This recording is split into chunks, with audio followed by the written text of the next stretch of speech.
Spooky time. Blah, blah, blah, blah.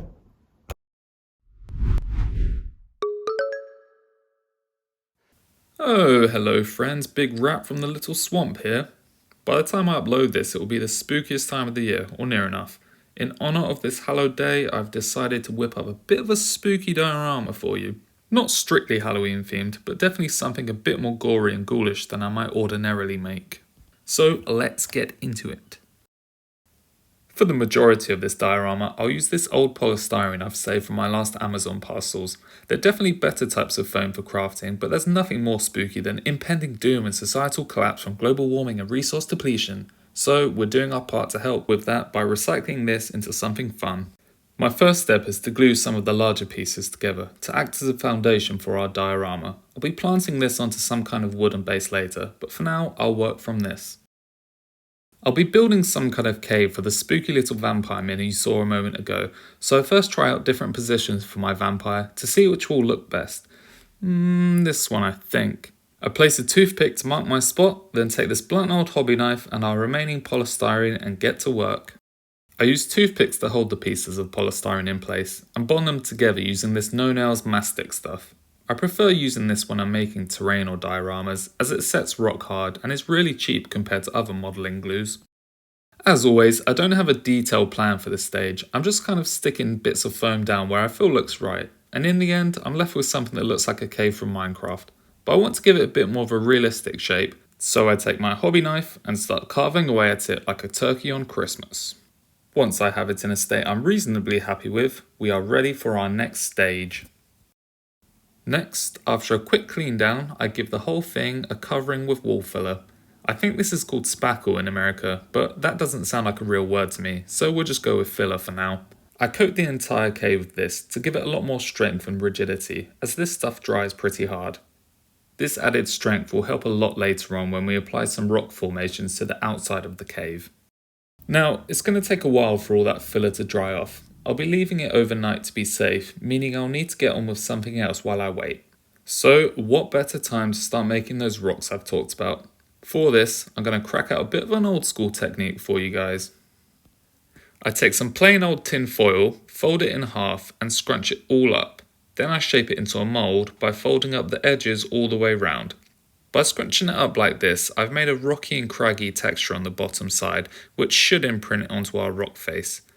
I then take some plaster, mix this up with a little bit of water and pour this into our mould, which I set aside with the cave to dry thoroughly. I'll leave the filler and plaster to set for now and move on to painting the minis that will inhabit this diorama. So, obviously I've shown the main shebang already, this vampire thing, which is actually some kind of flesh eater caught from Age of Sigmar, that I'll be incorrectly referring to as a vampire for the duration of this video.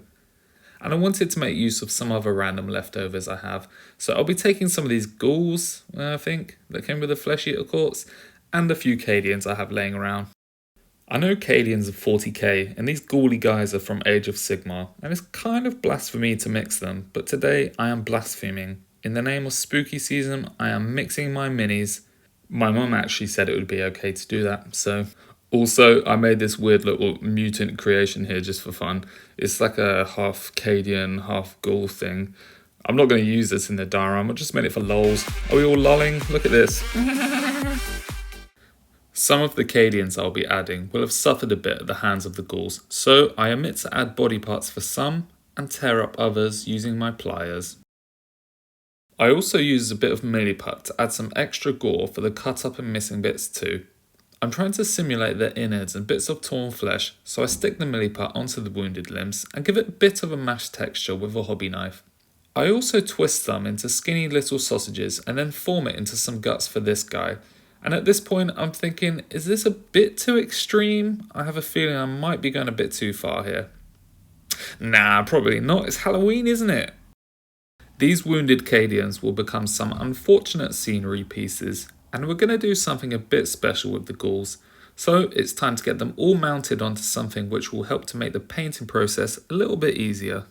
Usually I attach minis to their bases and paint them on there, but since these minis won't be on bases, we need to get a bit more creative. So I drill a small hole into each of the minis using a pin vise and then glue in a little piece of chopped up paperclip.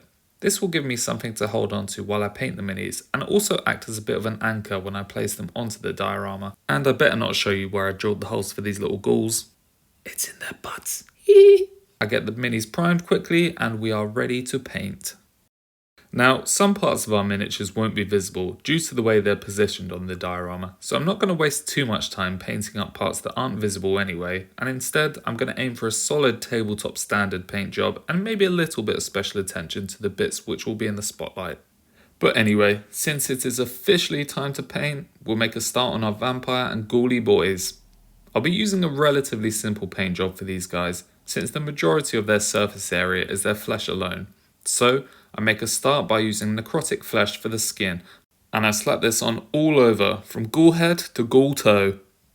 I'm not really bothered about getting this colour onto any of the other details on these minis, since it's so light it can be painted over easily. So I just slap it on all over, and after 2 coats, our monsters here are looking nice and necrotic. 2 words that don't often go together. Next, I'll painted the wings of the vampire dude here, and I use corn red for the fleshy flying material. Once the rest of the wings are finished completely, I'll come back in and paint the little appendages between the flappy parts, but if I did this before, then they would have got covered in red. Then I would have had to do them all over again. Then I would have cried. But anyway, this corn red is nice, rich and deep, and should contrast nicely against the lighter skin tone. For the little tufts of hair and weird little spiny growth things on the back of the ghouls, I'll be using some Gore brown. And just out of curiosity, I'm kind of wondering what these guys are hiding under these well-placed tufty parts. But that would be a whole different video, so it's probably best we leave that alone. For now, anyway. Like the master painting overlord once said, 2 coats for good luck, and we are on to the next step, my friends. For the little spiny pokers emerging out the back of our vampire, and for the little bone adornments worn by the ghouls, I had a quick touch of some screaming skull. And while painting this little guy, I noticed it was wrapped in some little bandage things, so I figured screaming skull is close enough to a dirty bandage colour, so I'll whack some on here as well. For a quick little bit of colour on the toenails, or actually I suppose they would be claws. Toenails doesn't sound very menacing, but anyway, I digress. For the claws and talons of our big boy here, yeah, that sounds a bit more menacing, I use some Rekar flesh. And then I think, why not try a bit of this on the teeth too? And yeah, I think that works actually. Next I'll add a bit of slimy jam-like gore to the back of our vampire here. I use some glistening blood to paint on the raw, horrible exposed flesh around the spines which are protruding ominously. I'm trying to use lots of spooky language because it's almost Halloween. I think that's definitely working, isn't it? Are you guys feeling so spooked? Woo! I also use my finger to add a little bit of faded blood to the spines to give the impression they're slowly pushing out of the gore. Then I realised this side's the one that's not really visible anyway, and the other side's hidden by a wing, so probably time to move on, I guess. Now we've got our ghoulie base coats on, our minis are still looking a bit rough, but it's time to add some Agrak Surfshade, which will help to start pulling them together. And what can I say about this step? It's Agrak Surfshade. We all love it, I'm emotionally connected with it and can't live without it. And I am giving the minis a thorough splattering of it. This will bring out a bunch of shadows, helping to add depth and a little bit of realism to our minis. With our ghouls suitably slathered, we'll let them dry and move on to our Cadians in the meantime. Ooh, and here we have our lovely little army men. We're going for a pretty traditional Cadian paint job, but freestyling a bit with the colours we use to get there. So I first make a start by painting on the fatigues with a little bit of Ushabti bone. And just a small observation here, the good thing about painting these Cadians which I've torn up a bit is that there are actually less limbs to paint, which is great for me because it means less time. Not really great for them, but they aren't actually real, so, you know, I'm real, great for me. Not great for them. They're not real though. I am. And before I start with the green, I better drill out this barrel so all the internet people don't shout at me and call me a Warhammer noob or little newbie McNode barrel drillerson. Potential bullying scenario now averted, I'll move on to the green. I couldn't find a green which looked just right to me, so instead I take some Lauren Forest and mix in just a tiny little weeny drop of Warpstone Glow to give it that extra boldness it's screaming out for. I've also added the exact recipe here on screen so you can recreate this blend at home. After a couple of coats, I'm happy with the coverage, so it's on to the next step. Except, I forgot about these little nades, so I'll come back and give them a quick coat too. We don't want anyone feeling left out now.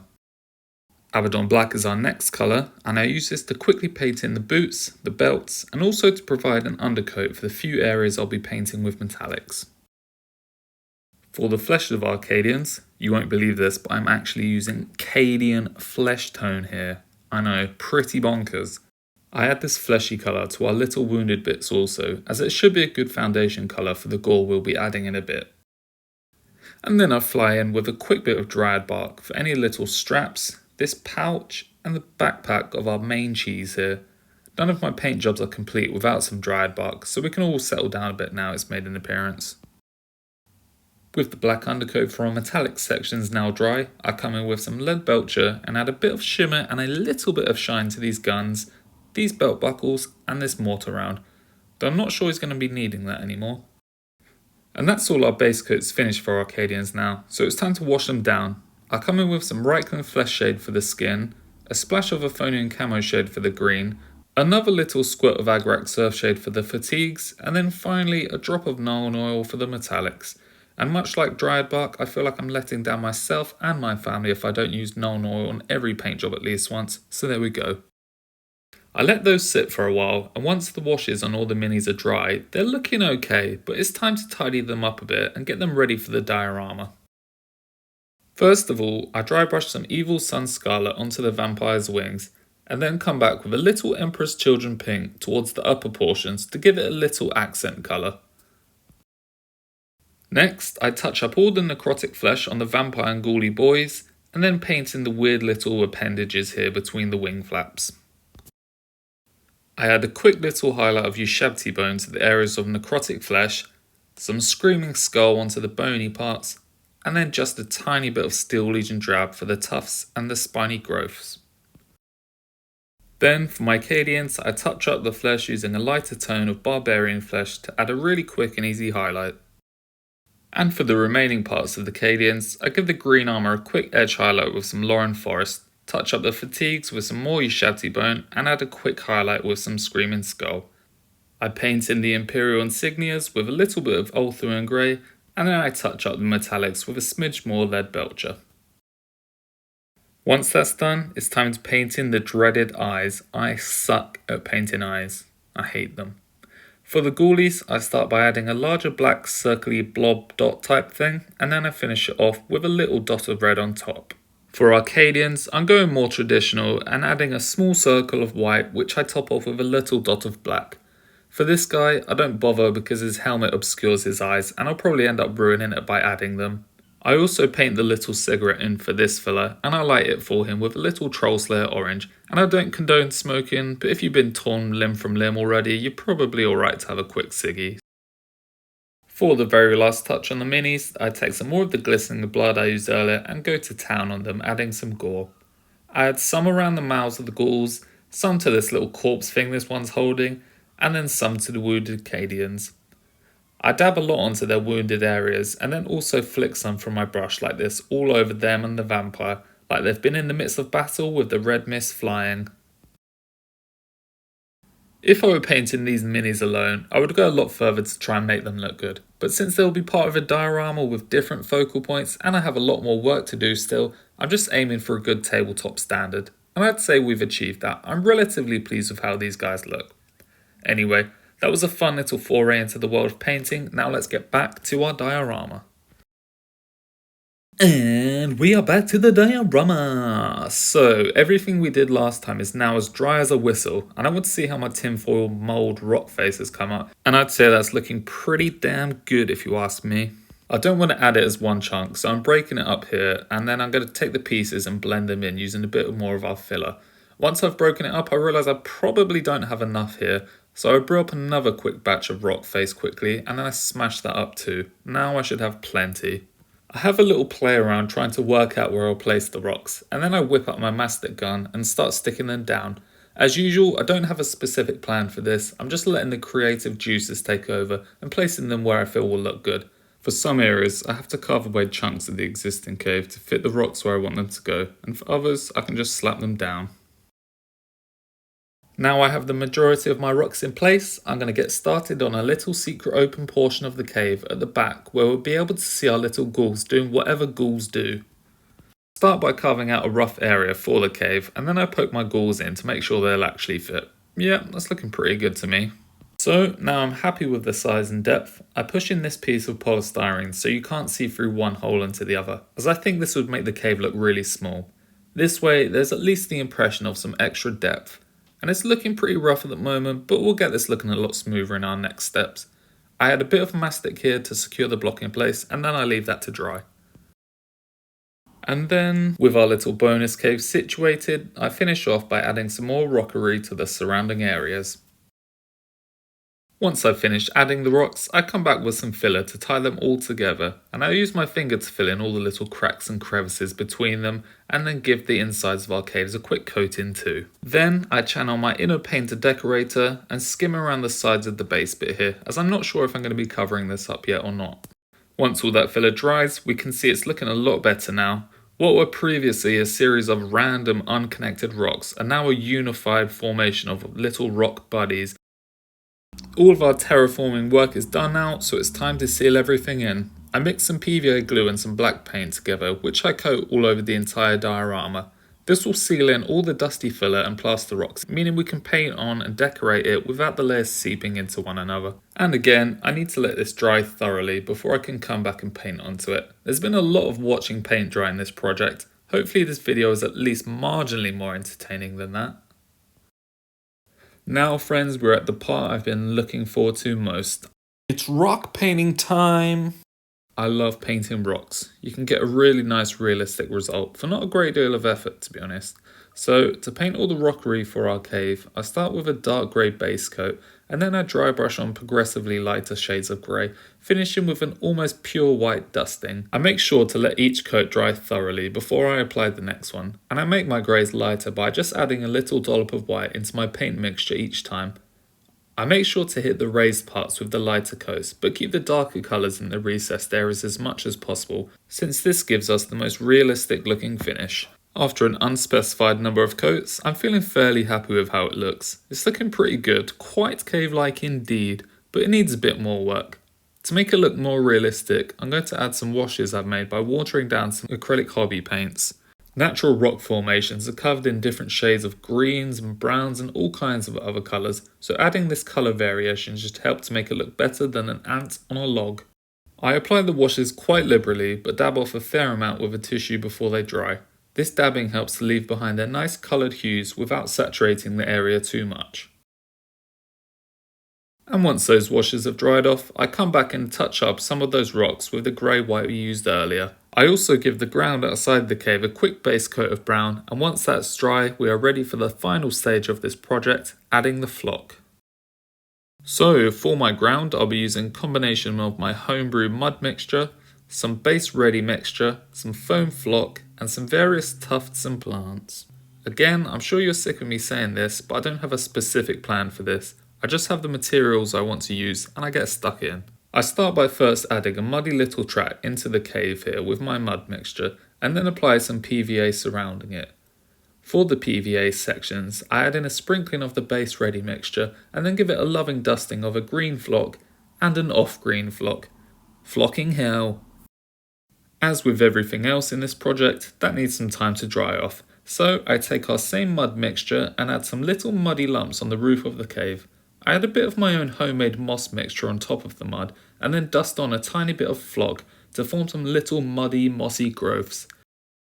I think these look really nice when dried, and moss and caves go together like Bear Grylls and drinking, well, you know what he drinks. Once our ground is dry, I then come in and add a variety of different tufts and other bits and bobs. I create a few little patches of vegetation using our standard grass tufts. And I love using these little flower tufts as well, as they add a nice little burst of colour to the grassy patches and help to break things up a bit. I'm also trying out these ferns and whatever these little plants are for the first time. Or should I say, for the first time. Oh, this project's taken so long. Anyway, I think they're from gamer grass maybe? They're made of some kind of plasticky material and they're a bit fiddly to work with, but once they're on, I think they actually look really good. But now, my friends, our diorama is basically finished. I want to box in the sides to make it look a bit neater, and I still need to add the minis to it, but I'm going to do that off camera, so you have a nice little surprise for the final shots, which are coming right now. Well, here it is, the finished diorama. I've boxed it in with some wood and added the miniatures to it, and I don't know about you guys who will watch this, but I'm really pleased with how it's come out. Of course there are things which aren't as good as I'd hoped when I planned this before, but as a whole I think it works well. The wooden boxing is a little bit rough around the edges, but this was actually the first time I've boxed in a diorama, and even still, I think it gives it a higher quality finish, much better than if I just left the sides as they were. I'm really pleased with the positioning of the Cadians and the vampire here out front. I think it shows the story of a final surviving soldier going head to head with an emerging beast who has struck down his comrades. Will the vampire slice him into two, or will he explode it into a million small pieces with his grenade launcher? Who knows, I'll let you decide that for yourselves. The only thing I'm not entirely happy with is the positioning of the ghouls in the back here. I would have liked to have them at a more front-on angle, but I think I ended up being a little constricted by the gradient of the cave floor and the poses of the minis. I probably should have played around with this more before I finished them off, but we live and learn. And I still think it works. We've got an unfortunate Cadian here who's been dragged down into the pits below to feed the vampire's young offspring, helping to nourish them so they can also grow into big, disgusting creatures one day. This was a really fun project all in all. It took a bit longer to finish than I had hoped as I ended up getting ill halfway through, but I'm left with something I'm really proud of. My favourite thing about it is the standoff between the heavily armed Cadian and the vampire, but if I had to pick something other than that, I would pick this fern here. I don't know why, it's just really speaking to me. I feel like you could generally find a fern sitting outside a cave like this. I don't know, it's a good looking fern. Anyway, I hope you enjoyed watching this as much as I enjoyed making it, and I will see you soon with some more creations. Over and out, Swamp Rat Trout.